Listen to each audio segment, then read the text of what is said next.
In tonight's news edition, Jordan marks with Muslims around the world the celebrations of Prophet Muhammad's birth, and His Majesty the King attends a ceremony on the occasion.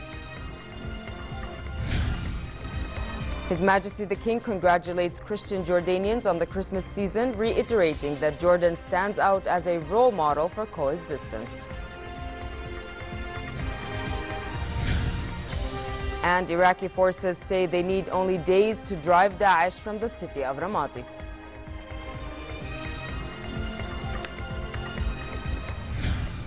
Good evening and welcome to the news at 10. His Majesty the King attended a ceremony held by the Ministry of Awqaf and Islamic Affairs to mark Prophet Muhammad's birthday. At the event held at the Royal Cultural Center, Awqaf Minister Dawood said Prophet Muhammad had taught us the moral values and the guiding principles that can bring happiness to humanity. He congratulated Jordanians, both Muslims and Christians, on the occasions of the Prophet's birthday and Christmas, noting Arab Christians are an integral part of our past, present, and future. The minister also highlighted efforts of His Majesty to defend Al-Aqsa Mosque and preserve the Arab identity of Jerusalem. His Majesty the King received cables from a number of Arab leaders on the occasion of Prophet Muhammad's birthday, in which they wished the King continued good health and the Jordanian people further progress and prosperity. Prime Minister Abdullah Mansour and cabinet members also congratulated His Majesty and His Royal Highness Crown Prince Hussein, as well as all Jordanians, on the occasion of the Prophet's birthday and Christmas. His Majesty the King congratulated Christian Jordanians on the Christmas season and reiterated that Jordan stands out as a role model for coexistence between Muslims and Christians. In a meeting with Christian figures and religious men on this occasion, the King stressed that Jordan is one family, and that was the root of pride and what distinguishes the kingdom. The King said Jordan is not afraid of the regional challenges because the family of Jordan, Muslims and Christians, stand shoulder to shoulder. Arab Christians, the King affirmed, have played a historic role in the Middle East as they are part of the region's past, present and future. King Abdullah pointed that defending the Islamic and Christian holy shrines in Jerusalem was a Jordanian historical, religious and political duty. Latin Patriarch and Archbishop of Jerusalem, Father Fuad Twal, praised the King's efforts to preserve the holy sites of Jerusalem, while noting that Christmas celebrations coincide with the birth anniversary of Prophet Muhammad, peace be upon him. His Majesty the King stressed the importance of legislative institutions in cementing cooperation and friendship with Japan, and voiced Jordan's desire to further boost them in various fields. The King made the remarks as he met with President and members of the Jordanian-Japanese Parliamentary Friendship Committee.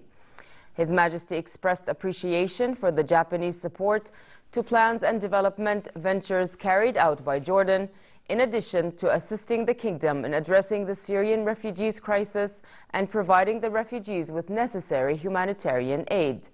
The meeting also touched on investment opportunities provided by Jordan's economy and possibilities for the Japanese private sector and businessmen to benefit from mega projects implemented by Jordan. His Majesty also reviewed with the delegation regional and international developments, as well as the need to intensify efforts to solve the region's issues, namely the crisis in Syria and the battle against terrorism within a holistic approach.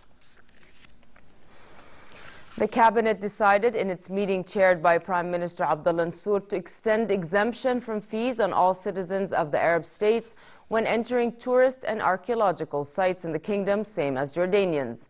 The decision came to reinvigorate the tourism sector in the kingdom, in addition to promoting its competitiveness to attract Arab tourists and encourage them to visit Jordan, since the security and stability the country enjoys. Iraq's army chief was quoted as saying he needed only days to drive Daesh from the city of Ramadi. If it is captured, it will be the second major city after Tikrit to be retaken from Daesh in Iraq. Government troops are now concentrating on the last district held by the militants on the center of the city. Progress has been slow because the government wants to rely entirely on its own troops and not use Shiite militias in order to avoid rights abuses. State TV said 8 senior Daesh commanders were killed in the airstrikes by the Iraqi Air Force. High-level security sources revealed the withdrawal of 160 soldiers from the Turkish troops stationed near Mosul. Meanwhile, clashes between Turkish security forces and Kurdish militants intensified in the southeastern city of Diyarbakir after a bomb attack on troops there killed 1 soldier and wounded 7 other people. PKK militants detonated a bomb by remote control in the Diyarbakir district of Sur, which is under police curfew. The government has responded with police curfews and operations. The daily fighting has forced tens of thousands of people to leave their homes, halting education and reducing buildings and streets to rubble. President Tayyip Erdogan and Prime Minister Ahmed Davutoglu suggested there would be no letting up in the campaign. The United Nations Security Council voiced alarm at breaches of a ceasefire in Yemen that was introduced alongside UN-brokered peace talks aimed at ending the civil war between the exiled government and Houthi rebels. The 15-nation council issued a statement noting its deep concern at the number of violations of the cessation of hostilities committed during the talks. The council also expressed its concern at the dire humanitarian situation in Yemen, which continues to worsen. The statement also emphasized that the cessation of hostilities and compliance with related Security Council resolutions should lead to a permanent and comprehensive ceasefire. UN envoy to Yemen, Ismail ul-Sheikh Ahmad, said the 2 sides would meet again on January 14th. 2 Palestinians were killed and another was severely injured during a stabbing attack against Israeli settlers. Palestinian sources said the 2 Palestinians attacked 3 Jewish settlers near the Damascus Gate in the occupied Jerusalem, wounding all. The Israeli occupation forces opened fire against the Palestinians and killed them. Amnesty International said Russia's bombing of Syria has killed many civilians and may amount to a war crime. It said what it presented was evidence that Moscow's actions had violated humanitarian law.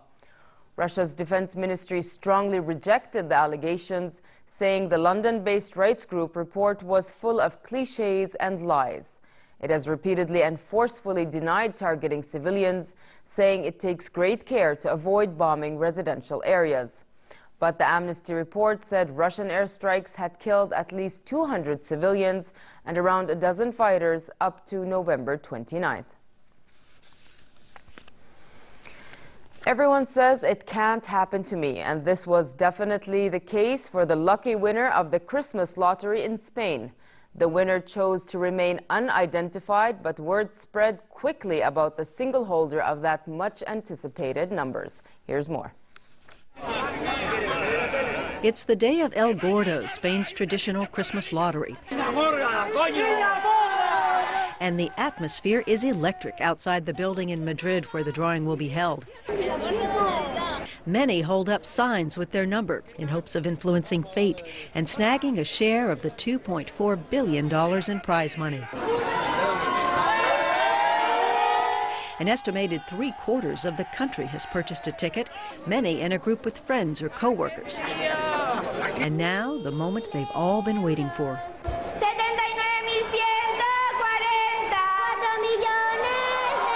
Some 340 miles away, the town of Roquetas de Mar erupts. Voy a apagar la tele porque ya para que si no voy a ganar y al final me sale mi número en el momento que lo iba a pagar y vamos, me he quedado alucinando. Este pueblo es un pueblo obrero, de los pobres, y me alegro mucho que se ha tocado aquí. It's the largest lottery in the world and one of the oldest. Spain has held the drawing every year since 1812, even through its civil war. But for the winners, this year is the only one that matters. 2016 is just around the corner, and photographers from around the world compiled an assortment of pictures depicting the strangest scenes from 2015. Photos showed a variety of unusual scenes, including a UK cold water swimmer competing with dolls attached to her swimming cap, a patient in Egypt buried up to his neck in hot sand, and Yoda flying business class.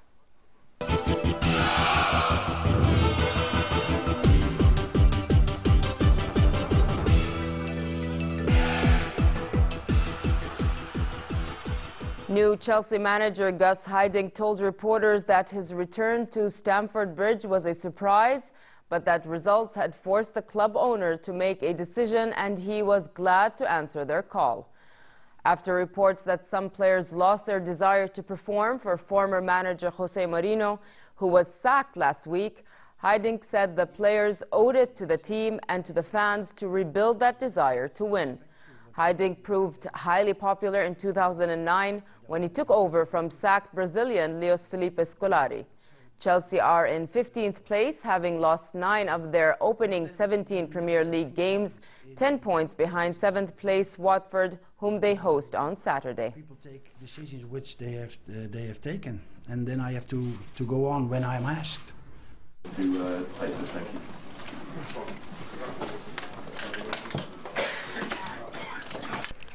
And finally, it continues to be cold tonight, especially in the hilly areas, and frost is expected in the highlands and Badia after midnight. Tomorrow, relatively cold conditions prevail over most of the kingdom. Winds will be southeasterly light to moderate. The Gulf of Aqaba should expect a chilly night and fair day tomorrow, with northerly brisk winds and choppy seas. Next are the lows and highs for tonight and tomorrow.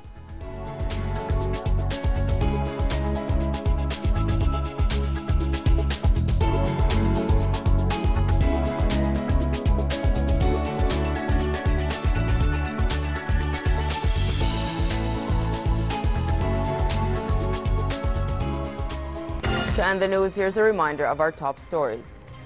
Jordan marks with Muslims around the world the celebrations of Prophet Muhammad's birth, and His Majesty the King attends a ceremony on the occasion.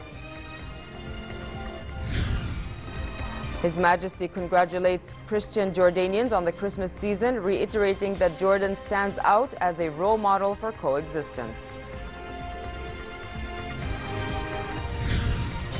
And Iraqi forces say they need only days to drive Daesh from the city of Ramadi.